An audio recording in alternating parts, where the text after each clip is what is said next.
Hi Stampers, it's Nancy from Stampin'shout.com. Welcome. Well, it's day 5 of my So Very Merry video series.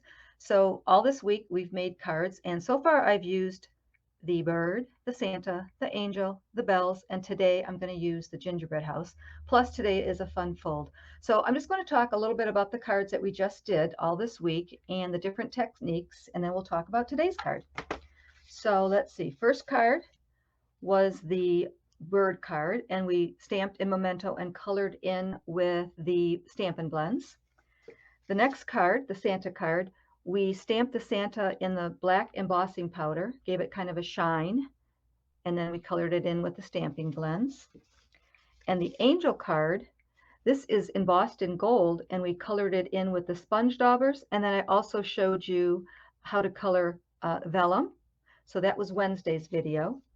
And then yesterday we did a real simple card using that tiny bell stamp, and we talked about how sometimes you don't know what to do with those small stamps, and this is a cute little layout for using small images. Today, I'm excited for today. Today we're going to do a fun fold, and this is the first time that I made this fun fold. And I think it's called an angled gatefold or a trifold. And it just, the way I did it, just hooks behind the sentiment right there. So talk a little bit about the technique here. So basically on this one, I stamped the gingerbread right on colored cardstock. So it's red stamped on crumb cake. But let me show you, before I came up with this, some of the other things that I was trying out. So I did try the embossing with the powder and coloring it in with this. Actually, this one was colored in with watercolored pencils. So that was one thing that I was going to make this card from. And then I also did a stamped embossed with the black again, and this was with the markers and the little bit of watercoloring, trying to give it that type of effect. And then I did the baby wipe technique, and I liked all of them, but they still, I don't know, they just didn't really hit me, so I decided to do this one. And it is a different technique. You're stamping right on cardstock. So that's our 5th technique, and let me bring in our supplies. So we have a piece of white, and this is 11 by 5.5. And just also want to mention, all of the measurements and the supplies that I used and shopping links will be on my blog after this video. So stay to the end, and then you can go over there and visit my blog, and you'll see more pictures of all my different cards and the directions and all the other stuff you need to know. So again, white, that is 11 by 5.5. And I have a crumb cake for inside and a white for inside. I have my pieces of designer series paper. And this paper is, I believe it's called Country, let me get the right name. It's called Gingham Cottage. And I found it on the clearance rack, so I'm pretty sure it's not there anymore, but I thought it'd be really pretty for this card. So these are 3 1/4 by 5 1/4, and I have 2. And then I went ahead and cut out some circles. So I have 2 white circles that are embossed with the exposed brick embossing folder, give it that nice texture. And then I have my 2 stamping circles that are in crumb cake. I used my layering circles, but if you don't have the layering circles, they are discontinued. You can still get the stylish shapes, or you can use various punches if you have that. But I did use the layering circles. So let's go ahead and stamp our gingerbread and our first sentiment. And I'll stamp that in real red. So on the larger circle, I'm going to stamp the gingerbread house.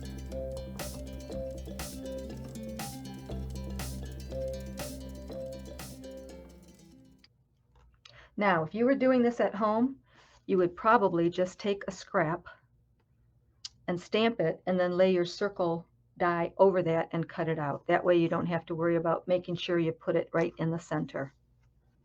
So now I'm going to glue these pieces together.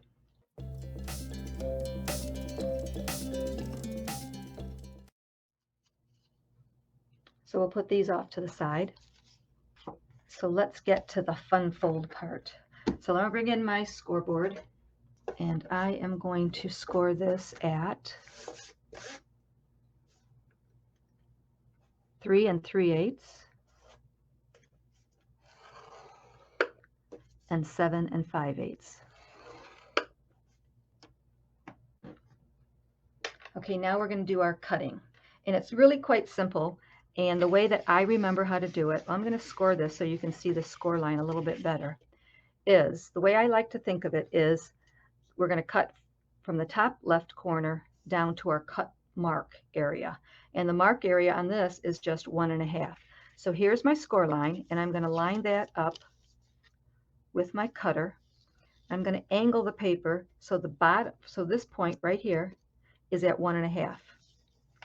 So again, I got to make sure I see that score mark.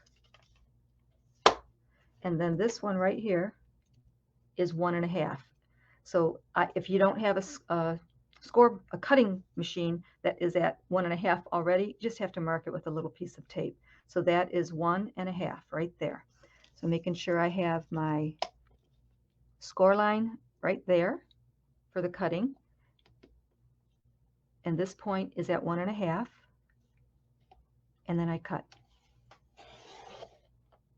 Now, remember I said we start with the upper left whenever we cut? So we started with the upper left of our score line. Now I'm going to consider this to be my cutting point. That's going to be the top. Now this bottom part right here is going to be 1 inch. So that point is on the cutter, and this is at 1 inch.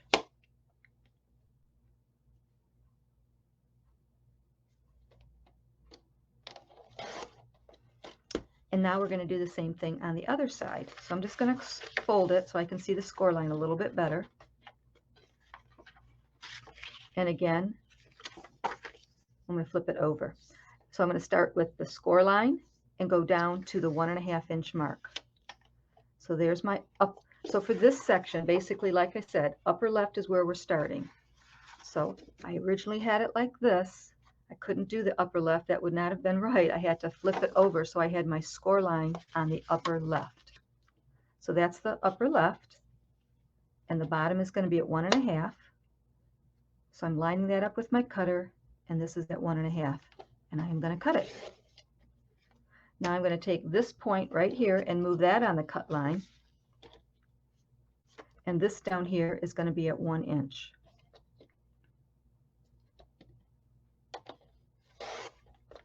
So our base is ready to go. That's what it looks like. Now we're going to cut our designer series paper. So here's my designer series paper, and I want this side to be the side that shows in my card, just like this. So you want to put the two sides together, have them face each other, that you want showing, and then you do your cutting. And we're going to do the cutting in the exact same way. So I have my two pieces. I'm going to start with the top left corner and go down to 1 1/2. So I put the top left corner in my cutter, and this bottom, I'm going to line these up a little better. Top left corner in the cutter, and this is at 1 1/2. And I cut it. Now I'm going to take this point right here and put that on the cutting line. Make sure it's together. And this bottom is going to be at 1 inch.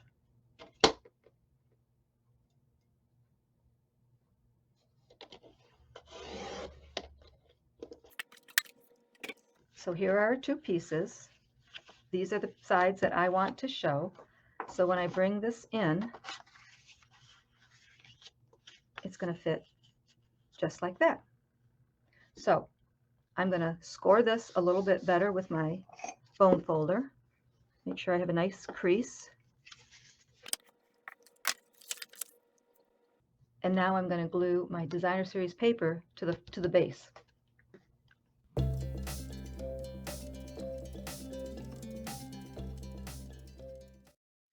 So that's done. That's all glued. And you can decide which way you want it to open, if you want it to open like that or like that. But let me show you how I did that. So I'm going to pop both of these up, and it fits just perfect.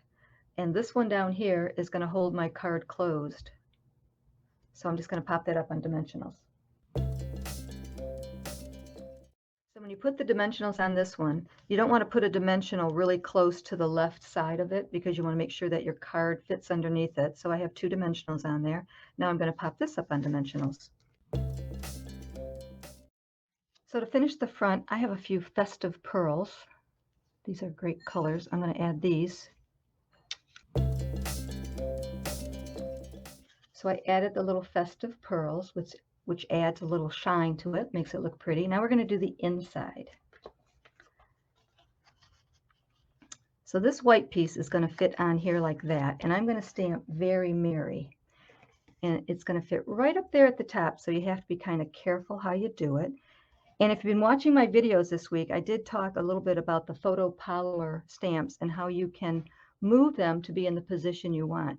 Well, this Very Merry has a big curve to it, and I don't want it to be that curvy because it won't show. Everything won't show exactly like I want it to. So I'm going to bring in the real red.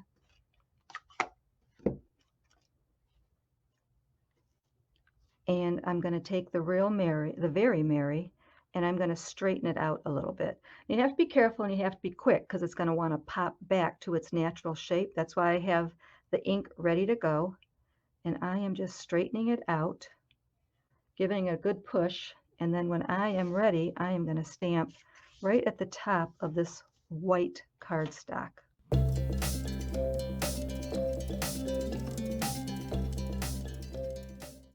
That's probably the hardest part about this whole card. It's not hard, it's just that you want to make sure you have it centered. So I cleaned that off with my chamois. Got a little bit more ink on there, I want to get off. So I also stamped 'Tis the Season to Be Jolly. And I stamped that right in the middle. So this card uses 3 of the sentiments that are in the stamp set. So I'm going to glue the white piece to the crumb cake and the little strip of designer series paper right there at the bottom.